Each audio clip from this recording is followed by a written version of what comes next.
Day 6 of DSA series. And last వీడియోలో అయితే algorithm ఎలా వర్క్ అవుతుందో అసలు ఏంటనేది చూసాం. అండ్ నెక్స్ట్ వచ్చేసి ఏంటంటే టైమ్ అండ్ స్పేస్ కాంప్లెక్సిటీ చూస్తాం. అండ్ ఇది కూడా మ్యాక్సిమం 3 పార్ట్స్ ఉండొచ్చు. అండ్ ఫస్ట్ వచ్చి టైం కాంప్లెక్సిటీ చూసుకుందాం. అసలు టైం కాంప్లెక్సిటీ ఎలా రన్ అవుతుంది అండ్ ఎలా వర్క్ అవుతుందో చూద్దాం. ఎక్కడ స్కిప్ చేయకండి.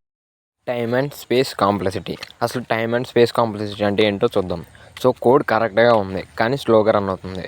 సో ప్రాబ్లం ఏంటంటే టైం కాంప్లెక్సిటీ. అసలు టైం కాంప్లెక్సిటీ అంటే సింపుల్గా చెప్పాలంటే మన కోడ్ యొక్క ఆల్గరిథం అసలు ఎంత ఫాస్ట్గా రన్ అవుతుందో అండ్ ఎంత స్లోగా రన్ అవుతుందో చెప్పేదే టైం కాంప్లెక్సిటీ. మీరు ఎంత టైంలో రన్ చేస్తున్నారో అనేది టైం కాంప్లెక్సిటీలో మనం వెరిఫై చేసుకుంటాం అన్నమాట.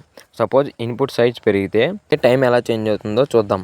ఎగ్జాంపుల్, ఒక నెంబర్ని సెర్చ్ చేయడానికి లిస్ట్ మొత్తం చెక్ చేస్తే మనం టైం కాంప్లెక్సిటీ ఫార్ములా ఏంటంటే 0 ఆఫ్ n అన్నమాట. n అంటే మనం లిస్ట్లో ఎన్ని నెంబర్స్ ఇచ్చామో దాన్ని n కింద కన్సిడర్ చేస్తాం. అదే సార్టెడ్ లిస్ట్లో మిడిల్ నుండి సెర్చ్ చేస్తే 0 ఆఫ్ log n అని సెర్చ్ చేస్తాం అన్నమాట.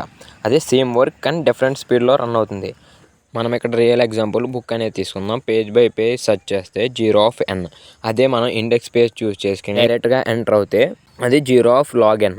సేమ్ బుక్ కానీ డిఫరెంట్ స్పీడ్ అనేది మనం ఇక్కడ వర్క్ అవడం చూస్తాం. అంటే డిఎస్ఏ రీల్స్ కోసం మన పేజ్ని అయితే ఫాలో చేసి పెట్టుకోండి, మీకు యూజ్ అనేది అవుతుంది.